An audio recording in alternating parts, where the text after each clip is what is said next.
로마서 1장 이제 오늘 마지막 부분을 보겠습니다. 24절에서 마지막 32절까지 읽겠습니다. 그러므로 하나님께서 그들을 마음의 정욕대로 더러움에 내버려 두사 그들의 몸을 서로 욕되게 하게 하셨으니 이는 그들이 하나님의 진리를 거짓 것으로 바꾸어 피조물을 조물주보다 더 경배하고 섬깁니다. 주는 곧 영원히 찬송할 이시로다. 아멘. 이 때문에 하나님께서 그들을 부끄러운 욕심에 내버려 두셨으니 곧 그들의 여자들도 순리대로 쓸 것을 바꾸어 영리로 쓰며 그와 같이 남자들도 순리대로 여자 쓰기를 버리고 서로 향하여 음욕이 부릴 듯하며 남자가 남자와 더불어 부끄러운 일을 행하여 그들의 그릇됨에 상당한 보응을 그들 자신이 받았느니라. 또한 그들이 마음에 하나님 두기를 싫어하며 하나님께서 그들을 그 상실한 마음대로 내버려 두사 합당하지 못한 일을 하게 하셨으니 곧 모든 불의, 초악, 탐욕, 악의가 가득한 자요 시기, 살인, 분쟁, 사기, 악독이 가득한 자요 수근수근하는 자요 비방하는 자요 하나님께서 미워하시는 자요 능욕하는 자요 교만한 자요 자랑하는 자요 악을 도모하는 자요 부모를 거역하는 자요 우매한 자요 배약하는 자요 무정한 자요 무자비한 자라. 그들이 이 같은 일을 행하는 자는 사형에 해당한다고 하나님께서 정하심을 알고도 자기들만 행할 뿐 아니라 또한 그런 일을 행하는 자들을 옳다 하느니라. 아멘. 굳이 하나님의 말씀이 아니더라도 우리의 삶의 자리를 돌이켜보면 순수함이 점점 상실되어가는 시대인 걸 봅니다. 고결한 아름다움들이 매몰되어가는 시대가 되었습니다. 모든 진실들이 왜곡되고 참된 것들이 거짓된 것들에 의해서 파괴되고 심하게 상처받는 그런 시대가 되었다는 거예요. 역사와 과학이 진보를 거듭했으며 경제생활이 고도로 향상된 현대사회에서 우리 하나님의 형상을 따라 지음받은 우리 인간의 삶이 극도로 부패한 양상을 보이는 것은 도대체 무슨 까닭이겠습니까? 그것은 뭐 다름 아니라 바로 우리 인간 세계가 타락의 길을 가고 있기 때문인 것입니다. 이제 어제 본문을 포함해서 역사 속에서 타락한 그 인간들의 모습을 정리해 보도록 하겠습니다.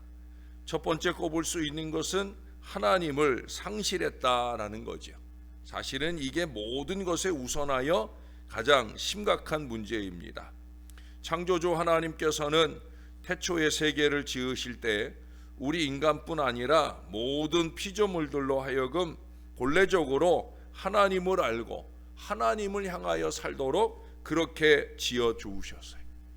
즉 모든 세계를 하나님 중심으로 한 질서로 운영되도록 지으셨다 하는 말입니다. 성경은 이에 대해서 하나님의 영원하신 능력과 신성이 모든 피조물 속에서 적용되도록 그렇게 하셨다라고 우리가 앞서서 본 20절에 말씀하고 있어요. 그러나 정작 문제가 되는 것은 이러한 하나님의 섭리를 거스려 하나님의 창조의 원리와 질서를 파괴하는 바로 우리 인간들의 문제인 것입니다. 이 선악을 알게 하는 나무의 실과를 먹으면 하나님과 같이 될 수 있다. 그 사단의 미혹에 넘어가 결국 교만으로 하나님을 거스르기 시작한 그 인간들은 그들의 삶을 하나님으로부터 분리시켜 버렸다는 거예요.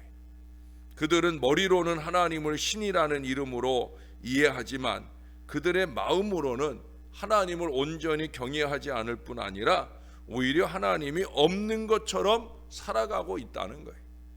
이게 세상에서 하나님 안 믿는 사람들 속에만 나타나는 모습이 아니라 오늘날 교회 안에 신앙한다는 사람들 속에서도 나타나는 모습인 것이 이것이 큰 문제가 아닐 수 없다는 거예요. 이러한 인간들이 결국 하나님을 영화롭게 하지도 않고 감사하지도 않는 것은 어쩌면 당연한 일일 거예요. 왜냐하면 그들의 생각은 이미 허망하여졌고 마음은 미련하여 어두워졌기 때문입니다.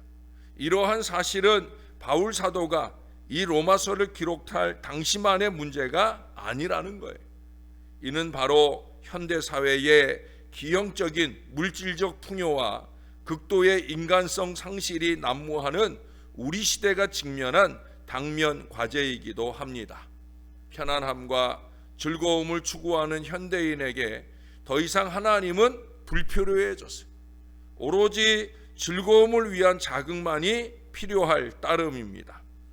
하지만 여러분, 그들은 마음의 깊은 곳에 도사리고 있는 그 부질없는 허무함을 메울 길이 없어서 울부짖고 있습니다. 더욱더 유감스러운 것은 예수를 믿는 사람들조차도 이러한 세상 풍조를 따라 흘러가는 경향이 비일비재하고 있다는 사실이에요. 사랑하는 여러분, 신앙을 가진 성도들은 긴장된 경각심으로 세상을 거슬러 올라가는 믿음의 사람들이어야 합니다. 끊임없이 그 상실한 하나님의 은혜를 회복하기 위해 기도하며 노력하는 사람이어야 된다는 거예요. 우리가 새벽을 깨우는 이유는 다른 데 있지 않아요. 결국 하나님 회복이에요. 우리 마음 가운데 아침 이른 시간부터 우리가 이 하루 동안이라도 하나님의 이름을 끊임없이 부르며 회복의 영부림에 깨어 있어야 된다는 거예요. 회복의 영부림이 계속 되어야 된다는 거예요. 두 번째로 꼽을 수 있는 것은 하나님의 영광을 썩어질 것들과 바꾸었다는 사실이에요. 언제나 모든 문제는 순리로 가야 할 것들을 영리로 바꾸는데 모든 문제가 있어요. 타락한 인간들의 가장 특징적인 삶의 모습은 하나님 중심으로 이루어진 세계의 가치 위계를 파괴하는 생활이라고 할 수 있어요. 신앙적인 문제를 겪고 있는 사람들의 문제도 다른 데 있지 않아요. 결국 하나님 중심의 신앙 마음이 아닌 자기 중심이나 또는 자식 중심이나 또는 세상 중심으로 바뀌는데 문제가 있다라는 거예요. 매사에 하나님의 자리에 다른 세상의 가치를 올려놓는다는 거죠. 그들에게 있어서 인간의 삶을 결정짓는 것은 하나님이 아니라 명예이며 물질이며 또는 자신의 의지가 문제입니다. 결과적으로 그들은 하나님 대신에 우상을 섬기는 배교자가 되어지는 거예요. 현대사회 속에서 인간들이 가장 많이 범하는 근본적인 범죄가 바로 이러한 우상 숭배입니다. 꼭 하나님 아닌 다른 신앙에 매달려야만 우상 숭배가 아니라는 거예요. 내 마음 중심에 과연 하나님이 우선되어져 있느냐, 하나님이 중심이 되어지고 있느냐, 이것이 아니라고 하면 어쩌면 우리는 다 우상 숭배하고 있다는 거예요. 하나님의 영광을 썩어질 것과 바꾸는 것은 단순한 범죄에 그치는 게 아니라 본질적으로 하나님의 창조 질서를 파괴하는 어리석은 결과를 초래하게 되어집니다. 비록 우리가 교회를 다니는 신자라 할지라도 늘 경성하여 올바로 깨어있지 않으면 이처럼 돌이킬 수 없는 중대한 범죄를 저지르게 되어진다는 거예요. 예배 자리에 와서조차 우리는 이 어리석은 죄악 가운데 빠져 지낼 수 있다는 사실이에요. 근본적인 질서를 파괴하는 이들의 또 하나의 특징은 극도로 이기적인 생활을 한다는 데 있다는 겁니다. 그들에게는 이웃이 없어요. 이웃과 함께 나누며 살라는 우리 예수님의 명령이 이들에게는 아무런 효력을 갖지 못한다는 거예요. 오로지 자신의 안락과 권익을 위해서만 노력하는 그런 사람들입니다. 혹 우리는 말로만 이웃사랑을 되풀이하는 어리석은 자들은 아닌지 말씀을 통하여 끊임없이 반성해 보아야 합니다. 이제 여러분들은 잘 아시죠? 제가 제일 싫어하는 게 뭐라고요? 이기와 욕심, 거짓과 술수라고. 이기와 욕심, 그것에 사로잡히면 그것을 만족시키기 위해서 끌어다 대는 게 거짓과 술수입니다. 여러분 잘 신앙하기 원하십니까? 하나님 중심의 거룩한 신앙 백성이 되길 원하십니까? 그러면 우리 안에 끊임없이 자꾸 자리 잡으려는 이 이기와 욕심을 버려야 되는 거예요. 제가 제일 좋아하는, 제일은 아니지만 제가 좋아하는 게 지난 주일에 뭐라고 그랬습니까? 함께라고 했죠. 함께 하나님께 영광을 돌리는 이 사랑과 이해로 협력하는 신앙을 살 수 있어야 되는 거예요. 우리를 신월제일교회라는 공동체 안에 함께 묶어주신 이유는 다른 데 있지 않아요. 함께 잘해보라는 거죠. 혼자만 잘났다고 설치지 말고 함께 잘해보라는 거예요. 저와 여러분이 함께 사랑과 이해로 잘 협력하면서 우리 하나님께 잘 영광을 돌리는 믿음의 공동체를 이루어야 할 것입니다. 마지막 세 번째로 꼽을 수 있는 것은 더러운 욕심에, 부끄러운 욕심에 사로잡힌 자들이 되었더라 하는 거예요. 이 타락한 인간들은 불타는 정욕에 사로잡힌 노예들입니다.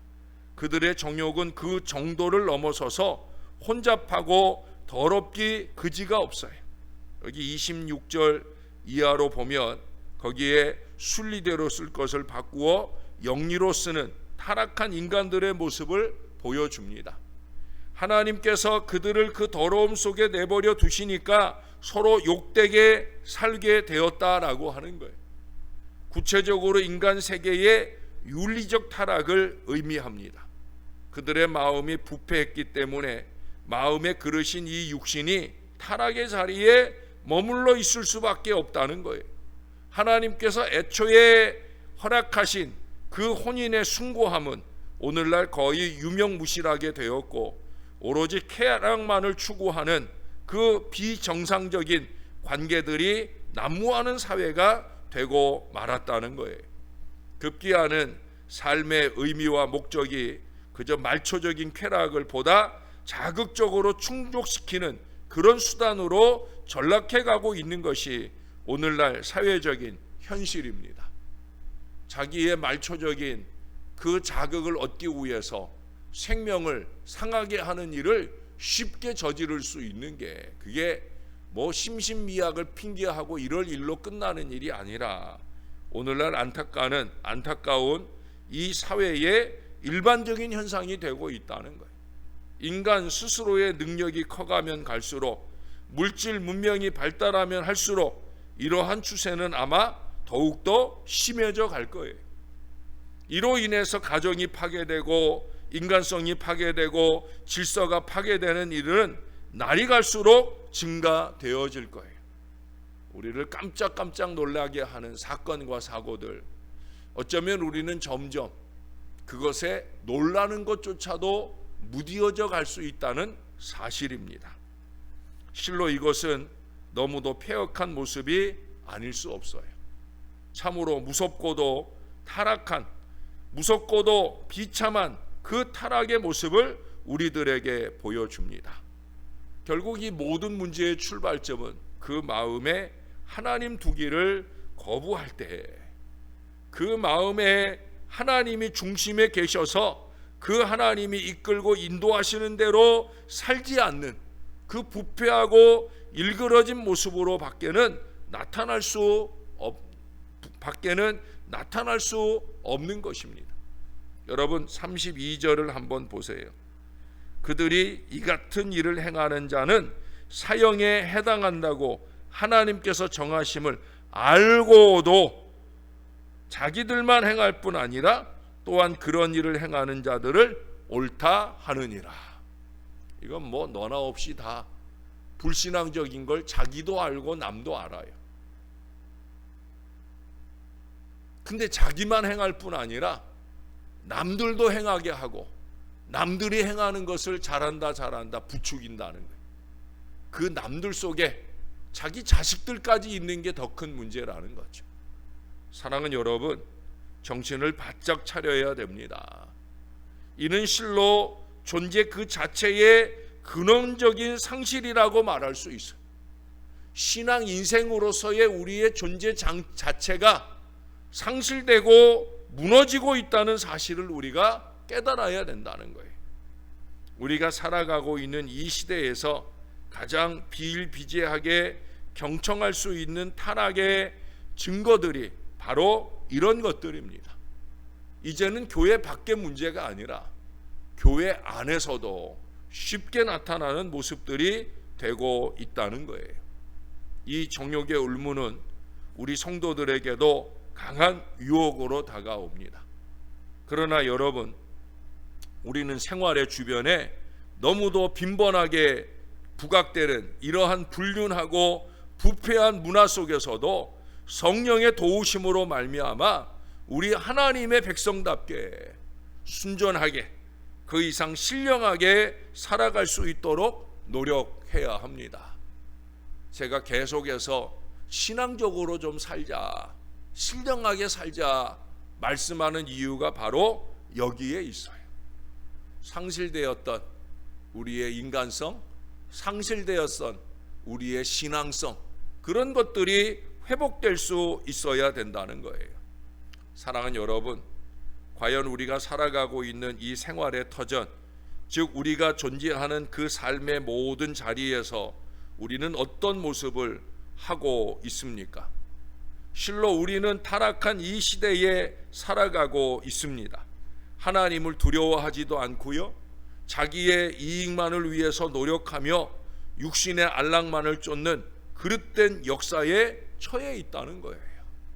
교회 안에서조차 목사를 속여먹고 자기 유익을 추구하는 어리석은 인생들이 너무나 기승을 부리는 시대를 살고 있다는 거예요. 우리는 그저 그런 상황을 핑계하면서 형식적이며 아무런 경건의 능력이 없는 그런 사람들은 혹시 아닌지요? 세상이 그릇된 방향으로 가는 시대일수록 우리 성도들은 우리 하나님의 말씀과 성령의 인도하심을 철저하게 따르면서 악한 세력을 적극적으로 대적하는 전투적인 신앙인으로 살아야 할 필요가 있습니다. 하나님께서 포기하고 버려두는 인생이 아니라, 목사가 포기하고 외면하는 인생이 아니라, 더욱더 말씀으로 두드리며 붙잡아 주시려고 할 때, 그때 정신을 바짝 차리고 신령한 신앙 백성으로 순전하게 살아내려고 몸부림치고 영부림치고 상부림치는 우리 하나님의 신백성들이 다 되시기를 우리의 영원한 구주 되시는 예수님의 이름으로 간절히 축원합니다. 기도하겠습니다. 좋으신 아버지, 과연 잘 살고 있습니까? 새벽 아침을 깨우며 날마다 주 앞에 나오기를 열망하는 이 희망이 있는 주의 백성들의 마음 속에서 혹시 상실한 마음은 없는지요? 하나님이 중심에 계시지 못하는 어리석은 마음은 없는지요? 또 이 마음이 중심에 있는 사람답게 우리의 육신이 나태함과 게으름과 타락을 추구하는 어리석음으로 그 가는 것을 방치하고 살고 있는 건 아닌지요? 하나님, 다시 한번 우리의 영을 깨워 정신을 바짝 차릴 마음을 주시옵소서. 세상이 점점 더 타락해가고 악해져 가는 때 우리의 믿음 마음을 온전하게 지켜내는 하나님의 사람들 되게 하여 주옵소서. 강단에서 하나님께서 종의 입술을 통해 더 신앙적이 되자, 더 신령해지자, 더 말씀 중심으로 살자 끊임없이 반복하여 말하는 이유가 있지 않겠습니까?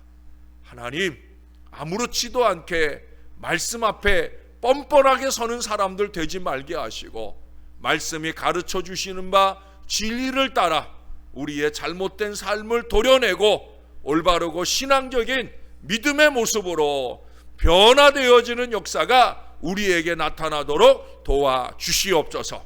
신앙 연륜이 건강한 신령의 가치가 될 수 있도록, 그렇게 아름답게 살아내는 하나님의 사람들 될 수 있도록 우리를 붙들어 주시고 은혜를 더하여 주시옵소서.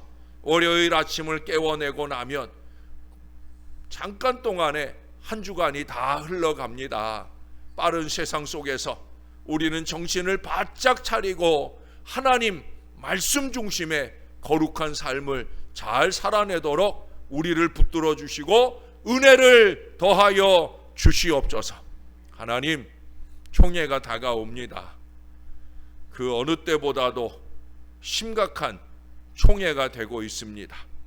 자격이 안 되는 사람, 정말 너무나 자격이 안 되는 사람이 우두머리의 자리에 서려고 하는 패역함이 가득하고, 또한 옳지 않은 자리에서 총회가 펼쳐지는 안타까운 일들이 있습니다. 하나님, 한국교회가 바로 서게 하시고 대한예수교 장로의 통합총회가 바로 설 수 있게 도와주시고, 정말로 하나님을 두려워하는 목회자들과 영적 지도자들이 하나님 앞에 바로 서서 교회들을 올바로 지켜내는 거룩한 공동체가 될 수 있도록 도와주시옵소서. 특별히 육신적으로 아프고 힘든 우리 아이들, 우리 성도들, 그 마음으로부터 육신에까지 더욱더 강건하게 하시는 하나님의 은혜를 입도록 역사해 주시옵소서. 우리의 구주 되시는 예수님의 이름으로 기도합니다. 아멘.